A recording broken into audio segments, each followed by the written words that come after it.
하나님 말씀은 에베소서 6장 10절로 20절 말씀입니다. 제가 갖고 있는 성경 신약 316페이지에 있는 에베소서 6장 10절로 20절 말씀입니다. 하나님 말씀을 봉독하도록 하겠습니다. 끝으로 너희가 주 안에서와 그 힘의 능력으로 강건하여지고 마귀의 관계를 능히 대적하기 위하여 하나님의 전신갑주를 입으라. 우리의 씨름은 혈과 육을 상대하는 것이 아니요 통치자들과 권세들과 이 어둠의 세상 주관자들과 하늘에 있는 악의 영들을 상대함이라. 그러므로 하나님의 전신갑주를 취하라. 이는 악한 날에 너희가 능히 대적하고 모든 일을 행한 후에 서기 위함이라. 그런즉 서서 진리로 너희 허리띠를 띠고 의의 호심경을 붙이고 평안의 복음이 준비한 것으로 신을 신고 모든 것 위에 믿음의 방패를 가지고 이로써 능히 악한 자의 모든 불화살을 소멸하고 구원의 투구와 성령의 검 곧 하나님의 말씀을 가지라. 모든 기도와 간구를 하되 항상 성령 안에서 기도하고 이를 위하여 깨어 구하기를 항상 힘쓰며 여러 성도를 위하여 구하라. 또 나를 위하여 구할 것은 내게 말씀을 주사 나로 입을 열어 복음의 비밀을 담대히 알리게 하옵소서 할 것이니 이 일을 위하여 내가 쇠사슬에 매인 사신이 된 것은 나로 이 일에 당연히 할 말을 담대히 하게 하려 하심이라. 아멘. 오늘 말씀 제목은 이길 수 있는 싸움입니다. 한번 따라해 주시겠습니까? 이길 수 있는 싸움. 네. 패러다임이라는 말이 있습니다. 세상을 보는 방식입니다. 경제 패러다임 그러면 경제를 어떤 관점으로 볼 것인가, 정치 패러다임, 정치를 어떤 관점으로 볼 것인가, 교육 패러다임, 교육을 어떤 관점으로 볼 것인가. 여기서 본다라는 말은 눈으로 보는 것이 아니라 그 대상을 이해하고 해석하는 준거의 틀을 말하고 있습니다. 쉬운 말로 우리가 검은색 선글라스를 끼면은 검은색 계통으로 풍경을 보듯이, 브라운이나 그레이 색깔의 선글라스를 끼면 그 색깔로 풍경을 보듯이 내가 갖고 있는 패러다임이 무엇인지 그 패러다임으로 세상을 관찰하고 이해하고 해석하는 것입니다.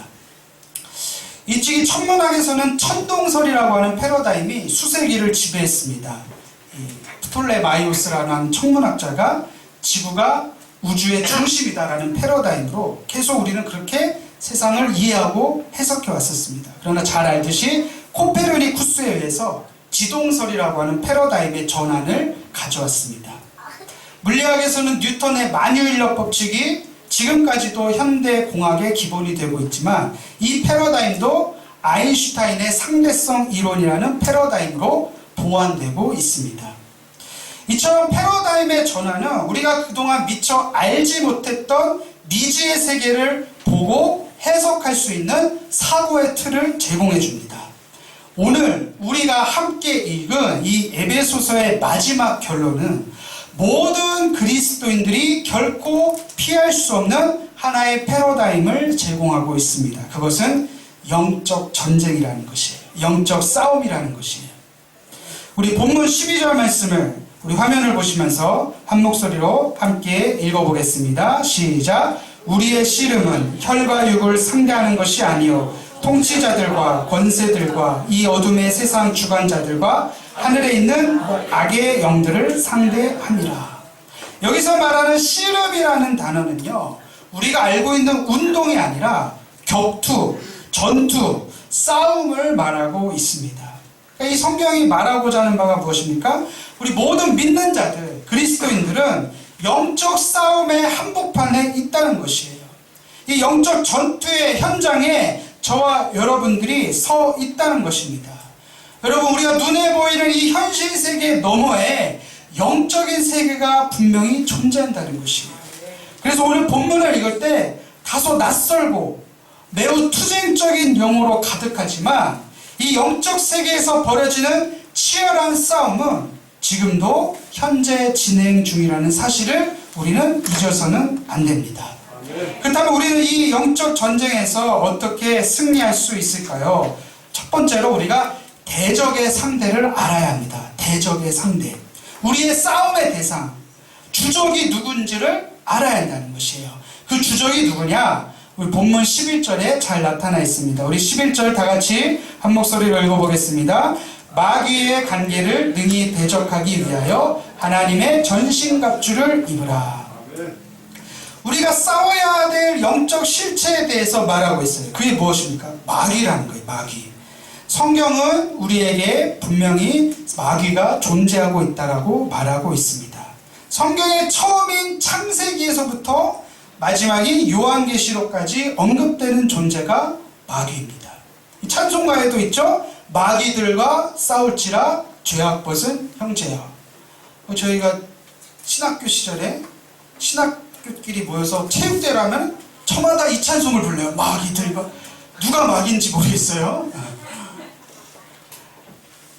귀신 혹은 오늘 본문에 나타난 표현을 따르자면 통치자들과 권세들과 이 어둠의 세상 주관자들과 하늘에 있는 악의 영, 그러니까 마귀라고 하는 영적 실체는 이를 통해서 우리가 무엇을 알아야 되냐, 아주 조직적으로 잘 짜여져 있는 하나의 왕국이라는 것이야.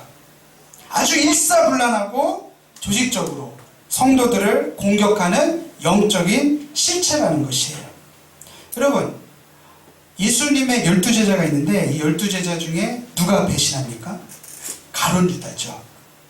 지금 아무도 모르고 있는 것처럼 표정 관리하고 계신데 가룟 유다가 예수님을 배반하지 않습니까? 왜 예수님을 배반했느냐? 요한복음 13장 2절에 보시면 다음과 같이 말씀합니다. 우리 한번 다 같이 한번 읽어볼까요? 마귀가 벌써 시몬의 아들 가룟 유다의 마음에 예수를 팔려는 생각을 넣었더라. 이 마귀라고 하는 영적 실체가 유다에게 예수님을 배반할 팔 생각을 집어넣었다라고 성경은 분명하게 기록하고 있습니다. 여러분, 우리가 잘 알듯이 예수님도 마귀에게 시험을 받으셨어요. 광야에서 40일 금식 기도하신 후에 마귀가 찾아와서 예수님을 시험했습니다. 여러분, 마귀가 예수님도 시험하는데 우리라고 그 시험을 피할 수 있을까요? 결코 그렇지 않습니다. 성경은 우리가 잘 대비하고 잘 준비하라고 말하고 있는 것이에요. 우리 그리스도인들이, 믿는 사람들이 마귀에 대해 갖는 두 가지 극단적인 태도가 있어요. 하나는 이런 영적 실체를 아예 무시하는 거예요. 아예 인정을 하지 않는 거예요. 그러니까 믿지를 않는 거예요. 야, 요즘 같은 때 무슨 마귀, 무슨 귀신이야. 아예 무시하는 태도예요. 또 하나 극단적인 태도는 무엇이냐? 뭐든지 다 마귀하고 연관시킨 거예요. 약속 장소에 조금 늦게 온다. 이게 또 마귀 역사 아니야, 마귀 역사. 누가 음식 간을 조금 못 맞추면 이것도 이게 마귀 역사했어, 마귀. 왜 이렇게 짜? 이러면서 제가 오늘 아침에 샤워하고 나오는데 샤워가 나오다 넘어졌어요. 아무 데도 다친 데 않고 여기 조금 까졌어요. 마귀 역사일까요? 그냥 미끄러진 거예요. 여러분, 이 두 가지 극단적인 태도가 있다는 거야. 뭐든지 다 마귀하고 연관시키는 거, 아니면은 아예 그거를 존재 자체를 부정하는 거. 여러분, 이 두 가지 극단적인 태도는 균형 잡히지 않은 영성입니다. 분명한 사실은 영적인 세계가 존재하고 이 성경 에베소서를 통해서 성경이 우리에게 전하고자 하는 메시지는 그런 영적 싸움, 전투에 있어서 우리가 날마다 철저히 대비하고 준비하면 이길 수 있다는 것이에요. 할렐루야. 온 교회가 이 영적 싸움에 있어서만큼은 긴장을 놓지 말라는 것이에요. 제가 이제 군악대 시험 봐가지고 군 입대를 하고 나서 제가 있던 부대는 훈련을 다 했거든요. 다른 데는 뭐 편안하게 뭐 연주하고 뭐 그런 것만 하지만 저희는 뭐 훈련 다 받고 또 행사는 행사대로 다 했는데 처음에 오니까 이 모든 게 다 사실 낯설잖아요. 익숙하지가 않고 뭐 말도 잘 용어도 낯설고. 그런데 이해가 되지 않는 것은 왜 그렇게 조교들이 막 기합을 주고 벌칙을 주고 기회도 안 주고 뭐 왜 그렇게. 그때 당시에는 아니 자기들은 처음부터 잘했나? 자기들도 분명히 훈련병 시절이 있을 텐데, 근데 지금 생각해 보니까 그만한 이유가 있었대요. 그게 이유가 뭐냐? 긴장하려고. 긴장을 늦추지 말라고. 생각해 보십시오. 사격 훈련이나 수류탄 투척 훈련 같은 경우에는 뭔가 통제가 안 되는 상황이 벌어지거나 누군가 깜빡 실수를 하게 되면 사람이 죽을 수도 있고 다칠 수도 있고 부상을 입을 수가 있어요. 기본적으로 군대라는 것은 이 적군을 향해 폭력을 행사함으로 국민의 생명과 재산을 보호하는 것이기 때문에 자칫하면 이 폭력이 생명을 잃을 수도 있고 장애를 안고 살해될 수도 있는 곳이 군대라는 것이에요. 그래서 긴장을 늦추지 않기 위해서 그렇게 기합을 주고 그렇게 벌칙을 주었던 기억이 납니다. 여러분, 그래서 우리가 이 영적 싸움, 영적 전쟁, 마귀, 사탄, 귀신과의 싸움에 있어서 분명한 것은 우리가 그 존재의 실체를 잘 알고 준비하고 깨어서 기도하고 우리로 하여금 그 긴장감을 늦추지 말라는 것이 바로 이 에베소서의 결론의 말씀이라는 것이에요. 그래서 이 유진 피터슨이라고 하는 목사님이 쓰신 메시지 성경에는 이 12절을 다음과 같이 기록하였습니다. 우리 한번 화면을 보시면서 다 같이 한 목소리로 읽어보겠습니다. 시작! 이 싸움은 잠깐 출전해서 쉽게 이기고 금세 잊고 마는 한나절의 운동 경기가 아닙니다. 이 싸움은 지구전, 곧 마귀와 그 수하들을 상대로 끝까지 싸우는 사느냐 죽느냐의 싸움입니다. 여러분, 우리가 이 영적 실체를 알고 신앙생활에 있어서 거룩한 긴장감이 필요합니다. 우리를 공격하는 영적인 실체, 마귀, 사탄, 귀신들을 우리가 준비하고 긴장감을 늦추지 말고 깨어서 기도하는 저와 여러분들이 다 되시기를 주님의 이름으로 축원합니다. 우리는 사실은 끊임없이 망각하는 존재이기 때문에 긴장감을 늦출 수가 있어요. 저도 마찬가지예요. 저도 늘 깨어서 기도하고 영적 전쟁에서 승리해야 되는데 어느 순간 막 나태해지고 안일해지고 잊어버리고 하나님 그 막 간절함, 절박함 이런 것들이 풀어질 때가 있다 없다? 제가 너무 이렇게 거룩해 보이시나 봐요, 여러분들. 그럴 때가 있다는 거예요. 목사인 나도 그런데. 여러분, 우리 옆에 분들하고 한번 인사하겠습니다. 거룩한 긴장감을 늦추지 맙시다. 거룩한 긴장감이 있어야 돼요. 두 번째로, 우리가 이 영적 전쟁에서 승리하기 위해서 무엇보다 하나님의 전신갑주를 입어야 합니다. 우리 본문 11절과 13절에서 계속 반복하는 말이 하나님의 전신갑주를 입으라. 이것이 갑옷이에요. 갑옷. 이것은 구체적인 무장을 뜻해요. 이 에베소서가 기록된 당시의 병사의 모습을 바울이 에베소 교인들을 향해서 하나요 토대로 기록한 말씀입니다. 그래서 14절에 제일 먼저 진리의 허리띠를 말합니다. 진리의 허리띠. 당시의 갑옷을 보면은 모든 무장을 묶어주는 것이 허리띠였어요. 이 허리띠가 없으면 무장이 다 풀어지는 거예요. 여기 뭐 가슴팍에 호신경이나 뭐 이런 온갖 장신구를 하나로 묶어주는 것이 진리의 허리띠였어요. 따라서 이 여기서 말하는 진리의 허리띠는 신실함을 말합니다. 신실함.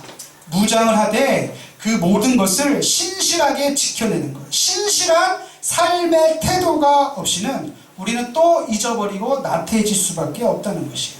여러분, 하나님을 향한 신실함, 정직하고 진실한 삶의 태도야말로 모든 것을 지탱해주는 영적 무장의 가장 최우선임을 믿으시면 아멘 하시기 바랍니다. 그 다음에 두 번째는 의의 호심경, 이거 가슴을 보호하는 무장이에요. 악한 사단이 우리를 공격할 때 주로 우리의 연약함을 공격하죠. 그럴 때마다 의의 호심경, 하나님의 의롭다 하심, 하나님의 옳다 하심, 내가 주 안에서 죄와 사망으로부터 해방받았다는 의롭다 하심, 하나님의 자녀가 되었다는 그런 확신으로 우리 공격을 막아내는 것이에요. 이 평안의 신발은 무엇일까요? 이 당시 병사들의 전투는 대부분 이제 보병이었기 때문에 전투력은 어디서 나오나? 발바닥에서 나오는 거거든요. 척박한 땅, 험한 땅, 거기서 든든하게 서 있을 수 있는 가장 중요한 무장 가운데 하나가 바로 이 신발이에요. 신발. 그래서 성경은 특별히 평안의 복음이 준비한 것으로 신으시느라. 이게 무슨 뜻이에요? 내가 평안하지 않으면 서 있기조차도 힘든 거예요. 여러분, 우리 마음 가운데 제일 중요한 것이 무엇입니까? 영적인 평안함이 있어야 한다는 것이에요. 그래서 내 발이 닿는 곳곳마다 평안한 복음의 신발로 준비하라는 것이에요. 또한 이 믿음의 방패, 이 방패는 온 전신을 보호하는 장신구였습니다. 방패가 이렇게 작지가 않아요. 방패, 로마 군인들이 들고 있던 방패는 온 전신을 막아내는 장신구였습니다. 무엇을 뜻합니까? 외부의 세계로부터 나를 다 지켜줄 수 있는 믿음의 방패라는 것이에요. 성경 우리에게 말합니다. 오직 나의 의는 믿음으로 말미암아 살리라. 주를 향한 믿음이 그렇게 나를 지켜주는 거예요. 이게 마지막 구원의 투구, 가장 연약한 곳을 보호해주는 투구이자 성령의 검, 가장 적극적인 공격을 말하고 있습니다. 여러분, 이러한 하나님의 전신갑주로 무장을 해야 돼요. 나의 힘으로, 나의 계산으로, 나의 경험과 나의 의지, 그것이 아니라 하나님의 전신갑주, 그의 힘의 능력의 원천으로부터 우리가 강건해질 수 있다는 것이에요. 여러분, 우리가 로마서 16장 20절 말씀을 우리 한번 다 같이 읽어보도록 하겠습니다. 함께 한 목소리로 읽겠습니다. 로마서 16장 20절입니다. 시작. 평강의 하나님께서 속히 사탄을 너희 발 아래에서 상하게 하시리라. 우리 주 예수의 은혜가 너희에게 있을지어다. 다시 한번 우리 믿음으로 한번 선포하는 마음으로 큰 목소리로 읽겠습니다. 시작. 평강의 하나님께서 속히 사탄을 너희 발 아래에서 상하게 하시리라. 우리 주 예수의 은혜가 너희에게 있을지어다. 비록 사탄 마귀가 우리를 끊임없이 대적하고 공격할지라도 우리는 예수님의 권세로 이길 수가 있다는 것이에요. 여러분, 예수의 이름의 권세로 대적하며 우리는 승리할 수가 있습니다. 마지막 세 번째가 무엇이냐? 우리가 영적 전쟁에서 승리하기 위해선 기도의 근육을 키워야 돼요. 기도의 근육. 한번 따라서 해볼까요? 기도의 근육을 키워야 한다. 우리 옆 사람하고 한번 인사하겠습니다. 기도의 근육을 키워냅시다. 우리 본문 18절 말씀을 우리 한번 다 같이 읽어보겠습니다. 시작. 모든 기도와 간구를 하되 항상 성령 안에서 기도하고 이를 위하여 깨어 구하기를 항상 힘쓰며 여러 성도를 위하여 구하라. 여러분, 아무리 우리가 갑옷, 하나님의 전신갑주로 무장한다 할지라도 그 갑옷을 움직일 수 있는 근육이 없으면 그건 그야말로 무용지물이에요. 하나님의 갑옷을 움직일 수 있는 기도의 근육을 키우라고 말하고 있는 것이에요. 저는 이 말씀을 준비하면서 아이언맨이라고 하는 영화가 생각났습니다. 아이언맨을 아시는 분이 많지 적을지 잘 모르겠는데, 이 에베소서가 만약에 지금 이 시대에 기록했다면 하나님의 전신갑주라는 대신에 성령의 능력으로 아이언맨이 되어라 이렇게 기록하지 않았을까. 이 아이언맨이든 전신갑주든 그것을 움직일 수 있는 근육이 없으면 그것은 그냥 보기 좋은 장신구에 지나지 않습니다. 갑옷을 잘 착용하고 무기를 자유롭게 사용할 수 있는 근육, 힘이 있어야 그 전투가 가능한 것이죠. 근데 그 근육이 무엇입니까? 성경은 우리에게 기도를 말하고 있는 것이에요. 기도의 근육이 있어야 아무리 골프채가 좋아도 아이언을 휘두를 수 있는 근육이, 힘이 없으면 비거리가 나오지 않는 것처럼 우리가 이 기도의 근육, 기도의 힘을 길러야만 전신갑주를 사용할 수 있다는 것이에요. 우리 영적인 세계의 법칙이 그렇습니다. 아무리 성경을 많이 공부하고 봉사를 많이 하고 헌금을 많이 드리고 그렇게 생활한다 할지라도 내가 기도 생활을 전혀 하지 않는다? 영적 세계에서 전쟁에서 이길 수가 없습니다. 서 있기조차도 힘들어요. 기도하지 않는 그리스도인들이 영적 전쟁을 수행할 수 있을까요? 그렇게 능력이 많으신 예수님조차도 광야에서 40일 동안 금식 기도하셨고 날마다 새벽마다 하나님 앞에 나가서 기도하기를 빠짐없이 행하셨던 예수님, 밥 먹을 때 하는 기도 말고요, 따로 시간을 내어서 하나님 앞에서 기도하셨다는 것이죠. 저는 20대 초반부터 우리 신학생들을 데리고 다니면서 집회를 인도했던 그런 기억이 있습니다. 찬양팀이었기 때문에 악기를 막 이렇게 싸가지고 다니면서 무거운 스피커, 앰프 들고 다니면서 군부대도 다니고 작은 교회도 다니고 어떨 때는 이렇게 연합 집회도 가고, 저는 그때 이 영적 전쟁이 무엇인지 경험할 수 있었습니다. 이 사탄 마귀는 뭐 이렇게 머리에 뿔이 난 처럼 막 이러면서 그런 게 사탄 마귀가 아니에요. 사탄 마귀는 자신을 드러내지 않습니다. 언제나 교묘히 등장합니다. 그게 무엇인지 아십니까? 인간관계를 통해서 관계를 어지럽히고 관계를 틀어지게 만들어서 사역을 방해합니다.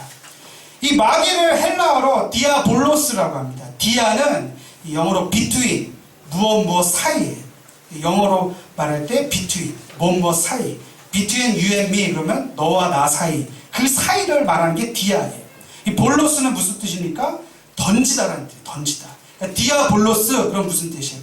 사이를 나눠서 던지는 거예요. 나눈다는 뜻이에요. 이 성경이 말하는 마귀의 어원이 그렇습니다. 갈등을 던져서 그 사이의 관계를 파괴합니다. 가장 크게는 하나님과 나 사이의 관계를 갈라놓는 거예요. 이 디아볼로스예요. 또는 교인과 교인 사이에 교회로부터 멀어지게 만들고 관계를 뒤집어서 가정 가운데서 막 왼수같이 막 싸우게 만들고, 이게 바로 디아볼로스라는 것이에요. 이 영적 관계를 파괴하는 배후에 항상 마귀가 있다는 것이에요. 그래서 저희들은 사역을 앞두고 항상 기도했어요. 길게는 막 3시간, 짧게는 1시간 막 불 꺼놓고 막 기도했어요. 그렇게 기도의 근육을 키워내니까 사역이 잘 되더라고요. 근데 우리가 가끔 가다가 막 급박하게 시간이 한 30분 내로 세팅하고 바로 해야 되는 그런 시간이 있어요. 그런데 기도를 안 하면요, 이 사역에 힘이 나지를 않았던 기억이 납니다. 여러분, 기도하지 않으면 아무리 좋은 갑옷, 아무리 좋은 환경, 아무리 좋은 상황이 있다 할지라도 기도하지 않으면 승리할 수가 없다는 것이요. 그때 그 깨달은 귀한 가르침이 지금의 저를 만들었다는 것이죠. 따라서 합니다. 기도하지 않으면 질 수밖에 없다. 여러분, 기도하시기를 주님의 이름으로 간곡히 부탁드립니다. 아멘. 밥 먹을 때 하는 기도 말고, 몇 년 전에 교회갱신협의회에서 우리 한국교회 성도들을 설문조사했어요. 하루에 기도를 언제 하냐, 어느 정도 하느냐. 평균 24분 25초예요. 평균 24분 25초. 30분을 못 채우네. 많이 하시는 분들은 1시간, 2시간 기도할 수도 있겠지만 평균이 그렇다는 것이에요. 우리 미국 교회 상황을 한번 찾아봤어요. 미국에서는요, 하루에 기도를 얼마 하느냐? 여러분 놀라지 마세요. 5분도 안 해요. 하루에 기도 시간이 5분도 안 된다는 것이 미국 교회 성도들의 평균이었습니다. 사랑하는 우리 성도 여러분, 밥 먹을 때 하는 기도만 합쳐도 5분은 넘을 것 같은데 그것조차도 안 한다는 거예요. 그리고 시대가 악해지고 정말 편안하고 모든 것이 다 부요해질수록 하나님을 향한 진실함, 하나님을 향한 간절함, 그 절박한 거룩한 긴장감으로 기도의 시간이 날마다 깊어지시기를 예수님의 이름으로 축복합니다. 축복합니다. 옆에 사람하고 한번 이렇게 격려하겠습니다. 기도의 근육을 키워냅시다. 할렐루야. 그래서 우리 광교순복음교회가 정말 기도하는 교회, 기도하는 성도, 기도하는 목사가 되어서 이 지역사회에 정말 빛과 소금의 역할을 잘 감당하는 거룩한 교회. 우리 교회 3대 목표 첫 번째가 말씀과 기도로 거룩한 교회. 말씀과 기도로 거룩한 교회. 말씀만 가지고는 안 돼요. 영적 세계에서 치열한 전투가 있어요. 그 싸워낼 수 있는 기도의 근육을 키워내는 저와 여러분들이 다 되시길 주님의 이름으로 축원합니다.